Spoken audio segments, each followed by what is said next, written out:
and it puts that in action in his life daily.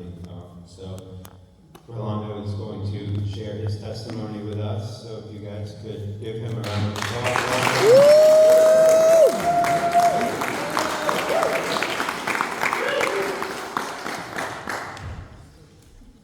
Oh man, thank you so much. That was a big reception. Hold on, let me turn this around. It's not a fashion statement. It's for Rolando's statement. Because I can see your face. Well, I am a grateful believer in Jesus Christ. I'm so glad that He put His eyes on me. He delivered me from drugs, alcohol, pornography, and other substances. I struggle not so much now with insecurity and rejection. And my name is Rolando. Hello. So we're gonna start. For those, Derek said a very kind introduction of who I am. But now I declare myself as a disciple for Christ.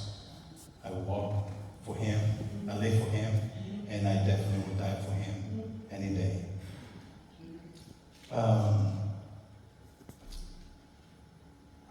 Long time ago, I put a title on my testimony and said, "Who would have thought?" And the reason why I did that was because who would have thought that as many as we are, nobody can make it so far without being touched by somebody else that was in recovery, or somebody else that had met Jesus, or somebody else that is willing to surrender, right? So that was kind of my steps in order to be where I am today.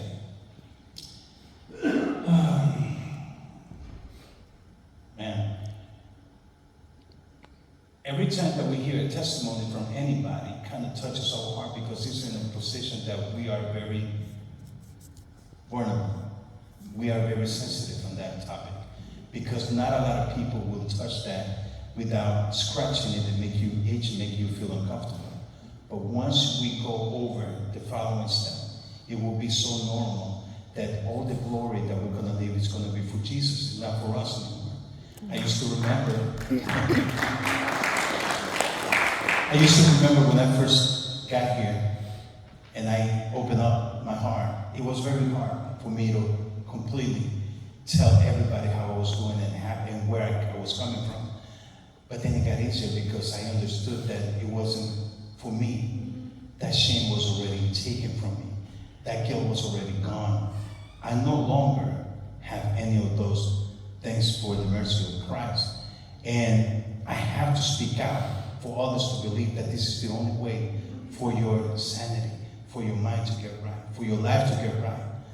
Because that was the enemy telling you that you were not worth, that you were not what God is expecting from you. So anyway. But everything started when I was probably in 4th grade, 9, 10 years old. I used to be involved in a lot of sports. One of my biggest things was baseball, so I started in Little League and I worked my way up to later on age. But I was growing up with my father, who was in the military, and he was very strict. I am grateful because without he doing what he was doing back then, he didn't know who I was going to turn out. I could have been both ways. I could have even went, directly to hell, or I would be where I am right now. In that moment, I didn't see it that way. I was abused physically, mentally. I was put in discipline for things that normal kids will do. And I felt the rejection early on in my life from my father. Who was my father? Somebody that I looked up to him. So I didn't have Christ. I didn't know about God. I didn't know about anything, right? So I looked at my father like he was my figure, my hero. He was everything that I wanted to be at one point in my life. So I don't want to get sensitive because I don't want to cut you off of what I'm trying to tell you. But so I went through that program, season in my life where all I knew was to have anger, to keep everything inside because I wasn't supposed to talk back at him. I wasn't supposed to tell him how I was feeling, because otherwise I would show that I was a weak person, and he wanted me to be strong, and he wanted me to be, a man at 10 years old. As I was growing, I understood that he was trying to shape my life in a way that it wasn't my way or God's way. It was his way, or there was no way at all. So, him being in the military, he started to have people over for, get-togethers every weekend, and they have poker night, and I would be the one in charge of serving the drinks. And I was in charge of having the Johnny Walker Black on the rocks and Johnny whatever, right? So after I got tired, I'm like, you know what? These people are drunk. I'm gonna get a sip of this, and I will go to the kitchen and serve me a drink. And I will put it on the side, and I will be drinking with them in the table, and and they didn't know that I was already gone, right? But that's how I started to live without knowing that I was going to be dependent on that in order to be social with other people. So in my mind, it was like, this is the way that we have to hang out. It's about drinking, talking dirty, making funny jokes about somebody else, and this is it. Make a long story short, by the time I was not even 18, I had a drink almost every day. Going to high school, it was a thing. Then I was going to school at night because I wanted to hang out in the dark time. But then when I was a teenager, like late teenagers, I came from a Spanish neighborhood in New York called Spanish Harlem. It's in the Lower East Side of Manhattan. And back in the 80s, it was a lot of gang, drugs, sex, prostitution, you name it. It was like hell in that little town, right? But my mom and dad at that time already separated. So I was like the man of the house. Now I am the one. I had a lot of anger inside of me, and I had the one that had to provide for my family, my brother, younger brother, and my sister, And my grandma was in the picture, which till this day I miss her a lot. And I started to hang out with people on the street. And I started to do things that I shouldn't be doing. But I was being recognized because I like to throw down. At that time I had a lot of anger, so everybody told me, hey, you know what, this guy needs to show something. I said, hey, put me in. I don't care whatever was going to happen to me. All I wanted to make is the point that I'm not weak, that I am strong, and that I am somebody that somebody can rely on, So after that, time goes by, and I started, getting involved with drugs. Cocaine was the main thing. And until I got involved with one of the guys, and at that time it was, I'm not going to say the name, but it was a gang that it was ruling the Spanish Harlem in New York. And I saw things that I don't think at my age any teenager should be able to see and forget about it. It marked me because I had no value for life anymore. I was in my state of mind was like, this guy, if he's gone, who cares, Anyway, so I started getting all that in my mind and in my heart got hardened. There was no God. There was nobody that can tell me, that God exists and that somebody loved me. I remember coming early in the morning after a night out, and I'm talking about 5:30 in the morning, and remember seeing my mom in the kitchen of the apartment and on her knees praying. Being in a Catholic background, and having all my family and family priests, they believe a lot in getting on their knees and praying. And I remember telling my mom, don't be fooled. You guys believe in God, but I believe in the people on the street that are, in my mind, I didn't say I don't believe in God, but I was saying, and the people on the street that are giving me love, they're giving me attention, they're giving me things that I need, they're making my life a lot easier and putting everything aside. And I say, you're wasting your time. I am fine, and I'm taking care of you guys. But she would cry, and I would not understand why. Anyway, time passed by, and I wanted to get angry. Now I wanted to be legal, right, to throw down. So I went into started into martial arts. I went into martial arts, and then I had a chance to make a long story short, to travel all over the East Coast of the United States, competing in open tournaments. You know, at that time, it was like, you know, no protection, bare knuckles, and you know, some people would have tournaments in class that only the teachers and the high rank belts will know that there was a tournament, and everybody will go over there and represent. At that time, I understood that I was good at something, and it was to give pain and receive pain. Because the more I got hit, the more angry I got, and the more I retaliated. And then one day, my master at the time, he told me, if you think that this is for you, you're doing it the wrong way. So he kicked me out. Fine, long story short, I came back and I changed completely. My mind was out of it. We moved to another part of New York, and I continued doing the things that I was doing. But I'm sorry, guys. So in 1989, my mom, she got remarried. The man that I know today as my father, and he won me over with his love and gave me my mom and my siblings back, because he showed me what a real man had to have. He showed me that you don't need to do bad things in order to be good and to be accepted in society. At this time, I was continuing going through drugs and being there. And I remember, I just want to make a pause. There was a time that I heard somebody say, how do you do that? How do you recover from, how are you being clean? And it's because of God, right? And it's because of His grace, because I tried so many things, camps, rehab centers, this and that and the other one, spent a lot of money trying to get right. And it wasn't until I got in prison. Once I got in prison, I was facing a lot of years ahead of me. So I said, there's no way that I'm going to make my mom and my siblings go back to prison and see me there. You know, I am free. I'm supposed to be out on the streets. I'm supposed to be doing what Rolando wanted to do, right? And my mom is not going to go to see me like this, and my brother and my sister. That's the only people I got, and my dad, right? So I attempted to commit suicide. And I knew once the district attorney gave me a call and he said, listen, I got to talk to you.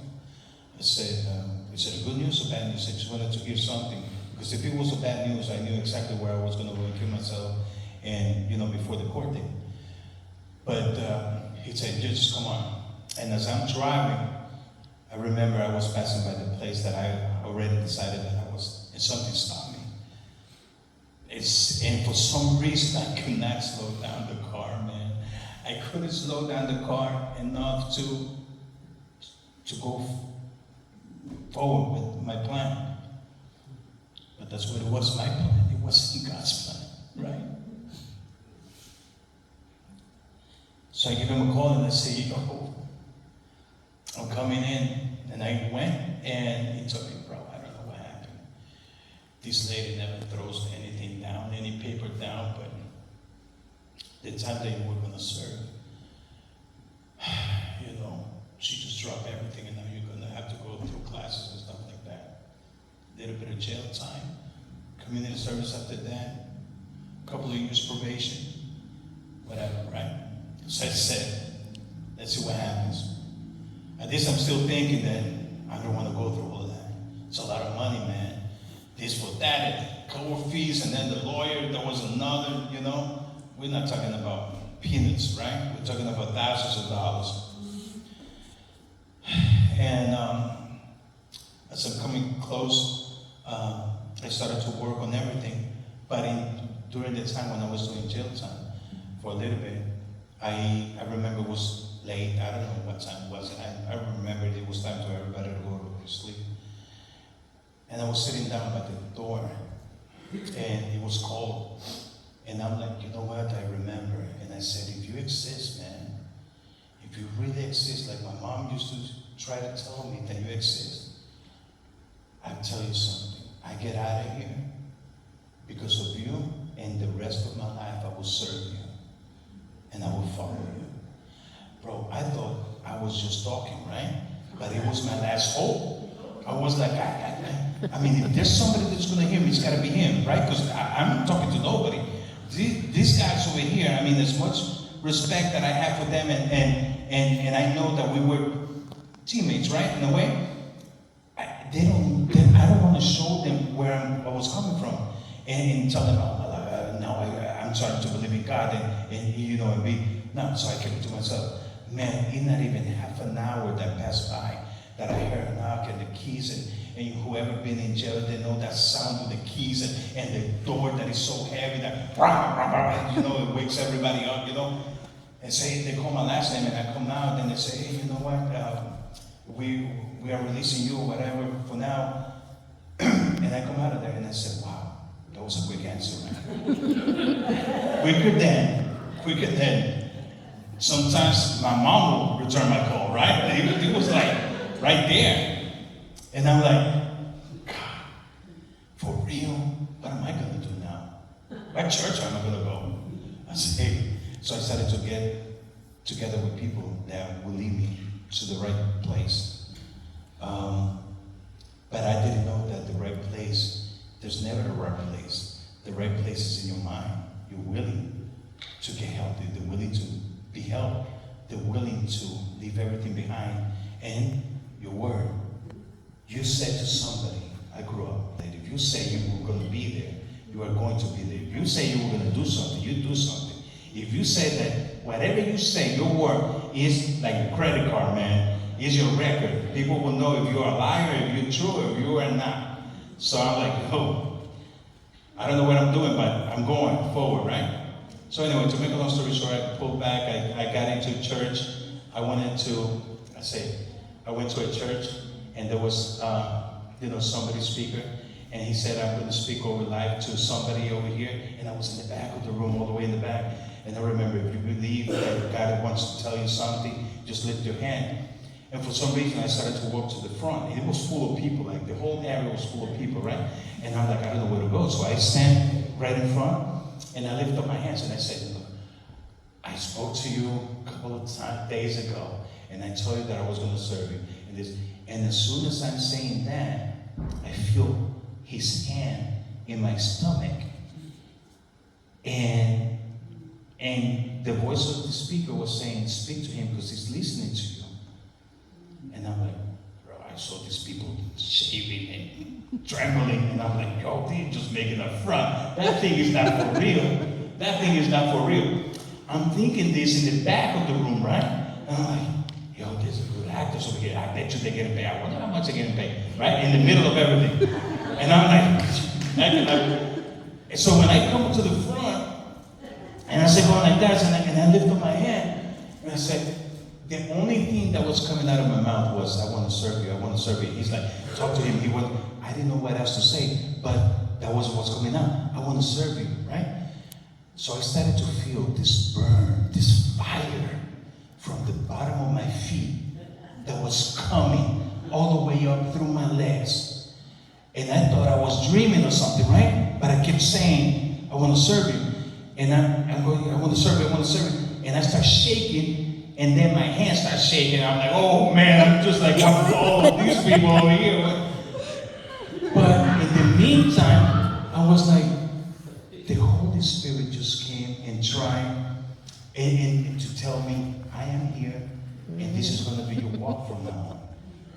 And I got it. I got the point. So I started to get plugged in church and this and that. I want to play, at that time I was playing conga on the streets, percussion, those things, letting people play, crazy people, So I want to play that for the church now. So I started to play that. And then an uncle died of alcoholism. Another uncle died of alcoholism. Another uncle died for a lot of other issues, health issues, because of drinking too.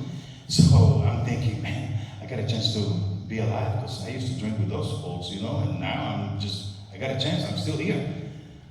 So when all of my uncles that passed away, they play guitar. And I'm like, I just gotta pick the guitar. But what about it? And somebody told me, just pick a guitar. I went to a pawn shop and I bought a $50 guitar. And I said, I'm going to start to see what happened until my fingers started bleeding. And I kept playing, and then I started playing in church. And here I am, right? But what I'm telling you is that sometimes we walk in life not knowing that what God's plan is. And we are trying to do things in our own strength, thinking that we know better than God what we need, right? And I come to tell you, when you don't want to do anything, and you have in your mind that you have to do everything, you're taking the glory away from God. And He's not going to use you because they need people like us to tell the world what He's able to do in your life and how He transform you. He wasn't, every time that I was trying to get clean, it was from the outside in. To see people can see me better, right? And I'm still was junk inside, in my heart. But then when God did, He transformed me from the inside out. Then it's your inside that starts to like, yo, I'm not thinking the same way I used to. I'm not acting the same way. I'm not using the same words. I'm not thinking about anything else, right? So that's when you know that God is working in your life. So anyway, so then times passed. I graduated. I don't know how I did it, but I did. And then I went to take a associate's degree in human relations and marketing in Puerto Rico. And I was there for a couple of years. And then I moved back to New York in 93.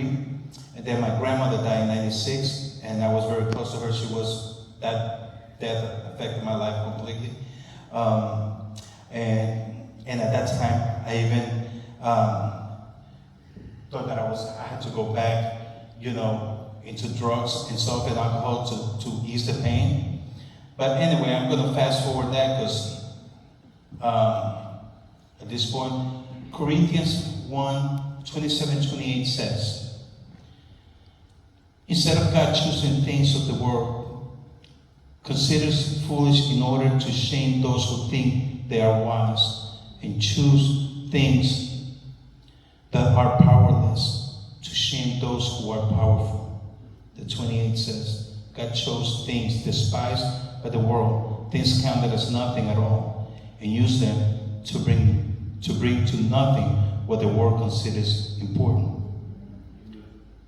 So who would have thought, right? That here I am, serving the Lord of Lords, the King of Kings, my God, your God, our God. So if I have anything, and I probably will miss because I brought this to remember thing and I forget the Holy Spirit leading, right? The only thing that I want to take away by now is that there's a gentleman, John C. Maxwell, and he says, if you are willing to change your thinking, you can change your feelings. If you change your feelings, you can change your actions.